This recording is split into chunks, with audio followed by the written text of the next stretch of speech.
I didn't realize the moment my life changed. It started quietly, almost too quietly. I was sitting on a crowded train, headphones in, staring out the window, people everywhere, talking, scrolling, living, nothing unusual, until I heard it. I hope no one finds out what I did last night.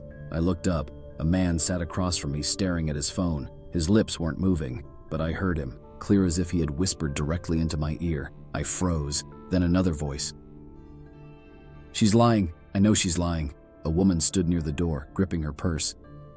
No one was speaking, yet I could hear them. Not their voices, their thoughts. At first I thought I was losing my mind. I went home, locked my door, sat in silence, but the silence didn't last. Even through the walls, faint whispers leaked in. I hate my job. I shouldn't have taken that money. What if they find the body? That last one made my heart stop. I pressed my hands over my ears. It didn't help. The voices weren't outside. They were inside my head.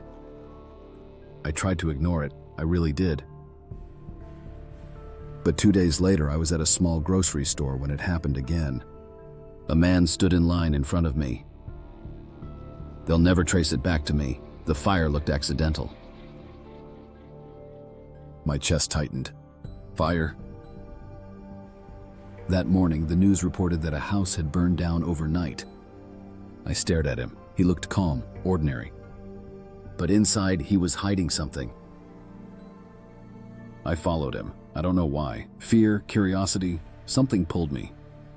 When he got inside, I called the police. My voice shook as I explained what I felt. They didn't believe me at first, but they checked anyway, and they found evidence. He was arrested. That was the moment I realized. This wasn't a curse, it was a gift. Word spread, not about me, but about the results. Cases started getting solved, missing pieces suddenly falling into place, and somehow, I was always nearby. A stolen necklace. It's in the locker. 3rd row, a missing child. She's still alive. Basement. Please don't let them find her. Each time I listened, each time I helped. I became something invisible, a shadow moving through the noise of the world, hearing truths no one dared to speak. But the more I listened, the heavier it became, because not all thoughts are crimes, some are pain. I'm so tired of pretending I'm okay. I wish someone would notice me.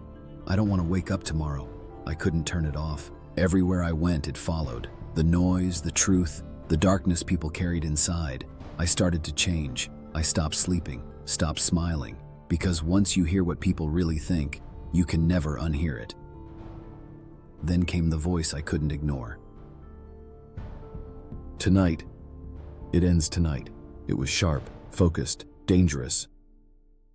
I followed it through the city, heart pounding, the voice growing louder with every step. No one will stop me.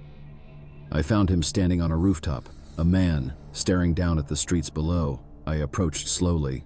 "I know what you're thinking," I said. He turned, shocked. "How?" "Because I hear everything." His thoughts spiraled. "She can't stop me. She doesn't understand, but I did. You don't have to do this," I said softly. For a moment, silence. Then, maybe she's right. His shoulders dropped, and just like that, the storm passed.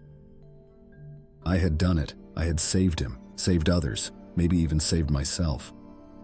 But as I walked away, something changed. The voices grew louder, faster, overlapping.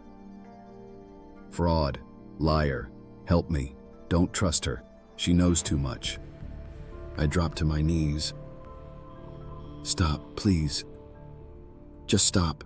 But they didn't. They never did, until everything went silent. I gasped. My eyes snapped open. Sunlight streamed through my window, my room, my bed. Silence. Real silence. No voices, no whispers. Just quiet.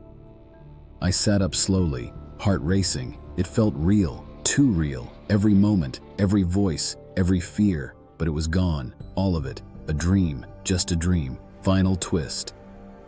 I let out a shaky laugh, running my hands through my hair. "Okay, that was intense." I swung my legs off the bed and stood up. Normal. Everything was normal. Until... She thinks it was a dream. I froze. My breath caught. The room was empty, but the voice... Where is it coming from now? It wasn't mine. But we're still here. And then, it started all over again. And this time around, it wasn't a dream.